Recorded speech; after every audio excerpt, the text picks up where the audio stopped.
Você tem fé de verdade?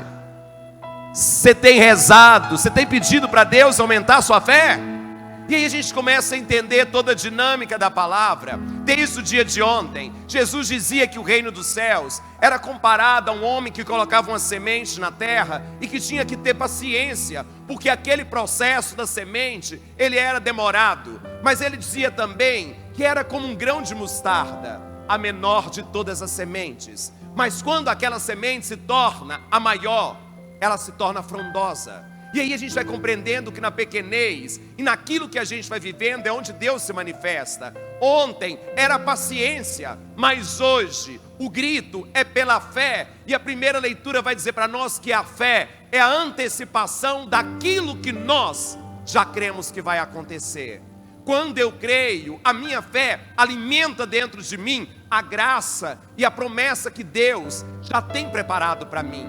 E aí a gente começa a entender como desde os primeiros patriarcas, desde Abraão, lembra de Abraão? Abraão, sai da tua terra, deixa tudo e vai a uma terra que eu tenho prometido para você. Abraão não pergunta onde é a terra, Abraão simplesmente obedece, porque a fé daquele homem o leva a caminhar em direção àquilo que Deus está pedindo. Sara, você que é estéril, você vai ter um filho.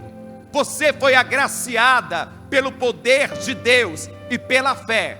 Aquela mulher dá luz. Depois Abraão tem que sacrificar o seu filho Isaque, diz a primeira leitura. Deus olha para ele e diz: Abraão, você me ama? Amo, Senhor. Leva o teu filho ao monte e sacrifica-o para mim. Abraão não pergunta, o amor era maior, a fé era muito maior, e ele sobe com o filho para ser sacrificado. Isaque olha para o pai e pergunta: pai, aonde é que está o cordeiro para o sacrifício? Abraão, com os olhos cheios de lágrimas, deita o menino, pega uma faca para poder sacrificá-lo, e quando vai sacrificá-lo, o anjo do Senhor vem e diz: para, Abraão, porque Deus percebeu a sua entrega de amor. Deus percebeu que você não duvida. Deus percebeu que a sua fé te leva a compreender os desígnios da salvação. E aqueles homens, aquelas mulheres, desde o Antigo Testamento, experimentam a fé como uma adesão profunda a Deus. E isso é fé, criatura santa. Sabe que de vez em quando a gente fala: eu tenho fé, padre, eu tenho fé, mas a minha fé é tão pequena. Já ouviu gente falando isso? Sim ou não? Sim ou não? Então olha para essa pessoa e diga assim para ela: que tamanho é a sua fé, criatura? Qual é o tamanho da sua fé? Sua fé é grande, sua fé é pequena? Aí você olha para mim e fala assim: padre, eu não sei. E olha o que diz a palavra: se você tivesse fé do tamanho de um grão de mostarda, você diria a essa montanha: sai daqui e vai para lá, e ela sairia. Não tem jeito de medir fé. Ou a gente tem, ou a gente não tem. Não tem fé pequena, não tem fé grande, tem fé.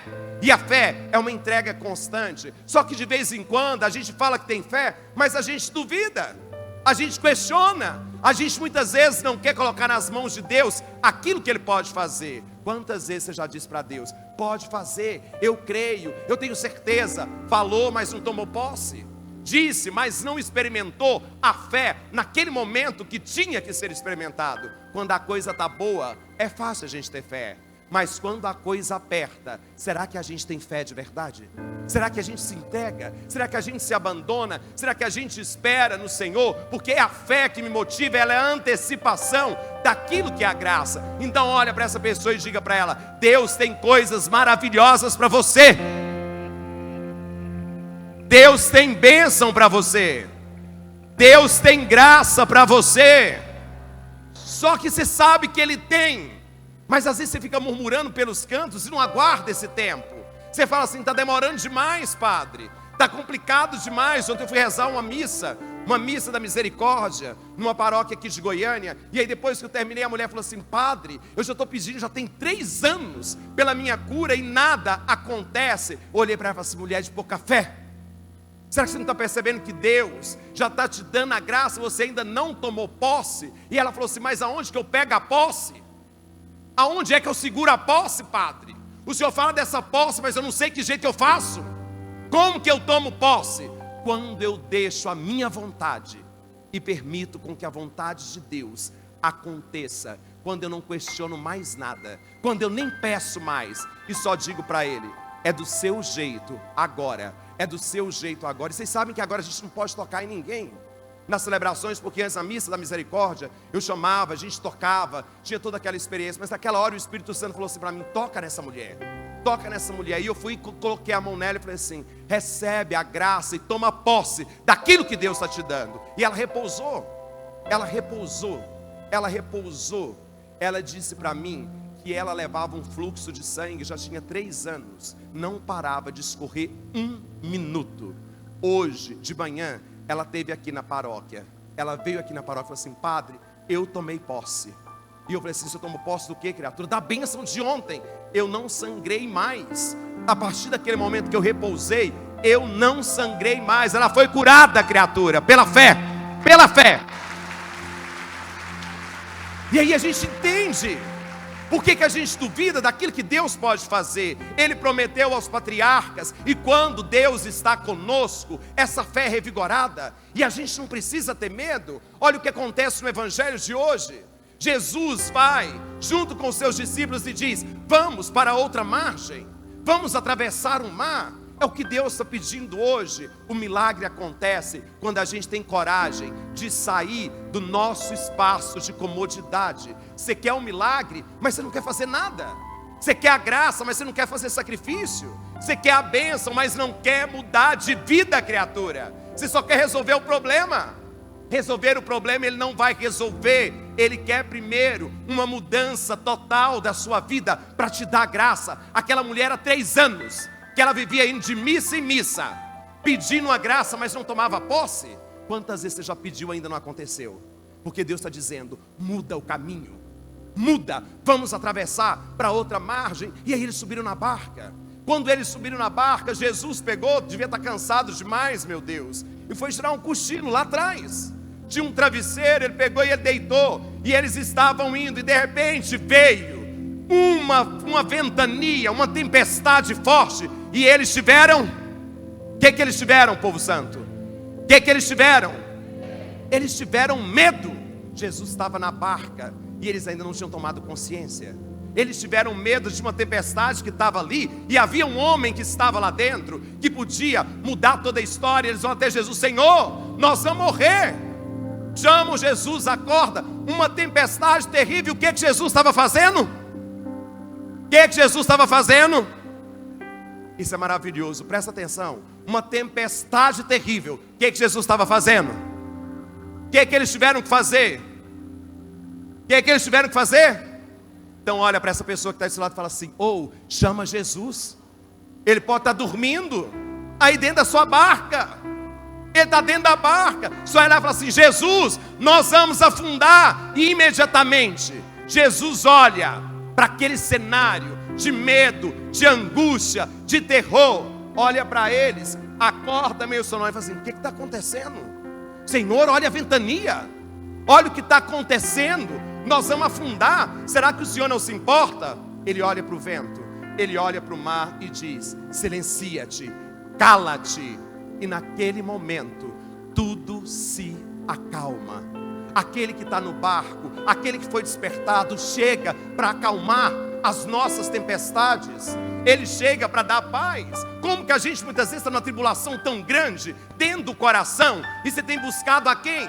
Quem que você tem chamado? Quem que você tem acordado de madrugada? Para quem que você tem ligado para acalmar as suas tempestades?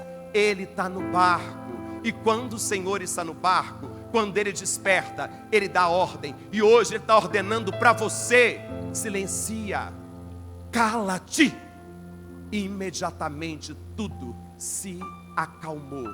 Quando você está numa tempestade, para de ficar brigando contra aquela tempestade.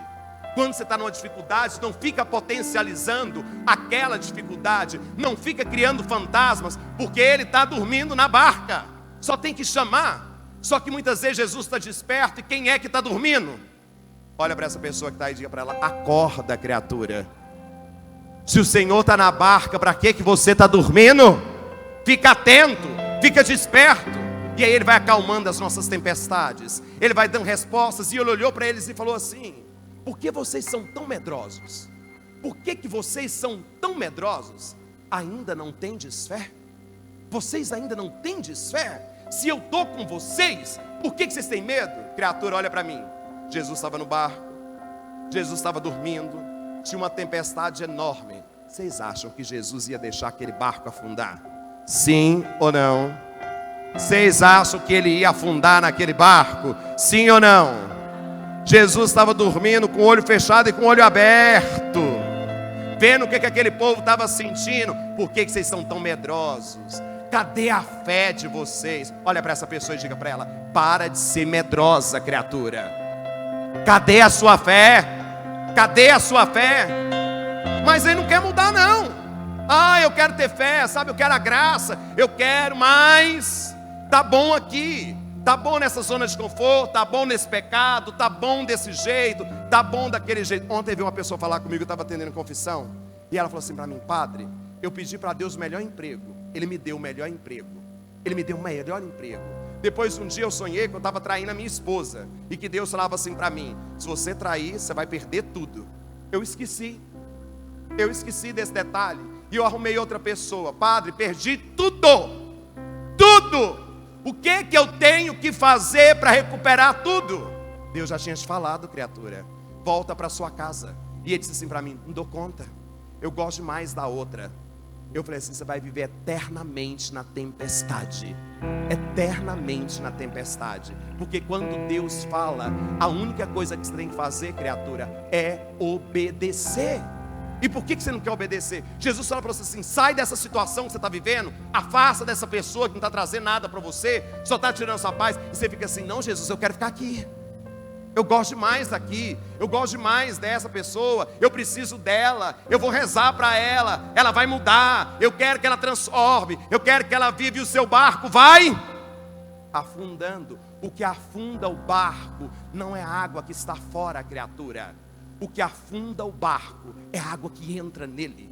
O que nos afunda é o que está entrando dentro de nós. Não é o que está do lado de fora, mas é aquilo que a gente permite que entra. E quando vai entrando é onde Deus chega e diz: sai daí, limpa isso. Por que vocês são tão medrosos? Por que vocês não têm de fé? Padre, eu estou com alguém que está doente. Para de ser medroso, tenha fé e entregue, porque o Senhor está ali. E quando você o despertar de verdade, Ele vai chegar e vai acalmar tudo aquilo que está gritando dentro de você. Olha para essa pessoa mais uma vez e pergunte assim para ela: quais são suas tempestades, criatura?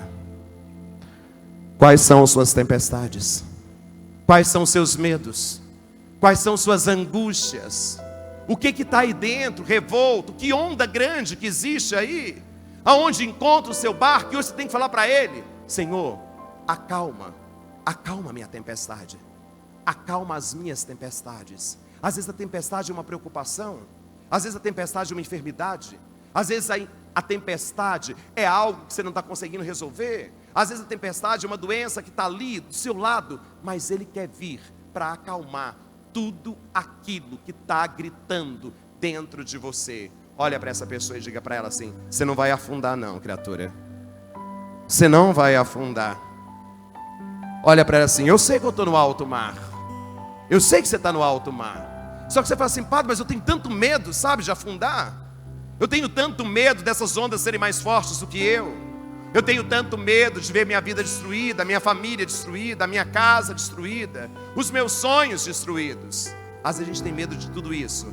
Mas o que você está fazendo para segurar o seu barco? Ou o que você tem feito para garantir com que esse barco se torne cada vez mais forte? É nas tempestades que a fé é provada, povo santo. Quando tudo está bem, é tão tranquilo.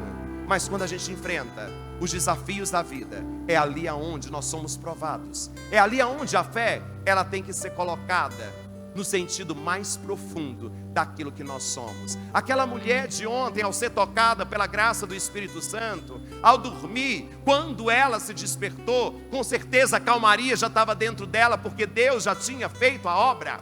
Só faltava despertar aquilo que estava adormecido. E quanta coisa está adormecida dentro da gente. Quantas vezes eu escuto gente falando assim: sabe, padre, eu perdi a fé. Eu perdi a fé. Você já escutou gente falando isso? Sim ou não? Quando a gente perde uma coisa, o que a gente tem que fazer? Tem que encontrar. Aquilo que foi perdido precisa ser encontrado. Ninguém perde a fé. Às vezes você não acredita em você, porque em Deus Ele nunca falha, Ele nunca decepciona, Ele nunca nos deixa afundar quando você grita. Mesmo que Ele puxe a orelha da gente e diz: você é medroso demais, você é medrosa demais, cadê essa fé que você disse que tem? Cadê? Reza o tempo inteiro, mas na hora que vem uma tempestade você esmurece. Vai lá na missa o dia inteiro, mas quando vem uma tribulação, você parece que não acredita. O que está acontecendo com você, criatura? Eu estou no barco, e quando Ele está no barco, aqui dentro, tudo fica mais calmo. Aprenda uma coisa na sua vida: a tempestade, ela não vem de fora, ela está aqui dentro. Às vezes pode estar revolto lá fora. Quando a gente está em paz com a gente, nada afeta a nossa história. Talvez é o seu coração que esteja fora do eixo, as suas emoções, seus sentimentos que não te deixam ver aquilo que precisaria ver. Às vezes a gente sofre por uma besteira tão grande, onde Deus está dizendo para nós assim: é o melhor agora para você, você não está entendendo nada. Eu tirei do seu barco para você não afundar, eu tirei desse lugar para você não sucumbir-se, e aí você vai atravessar até o outro lado. Olha.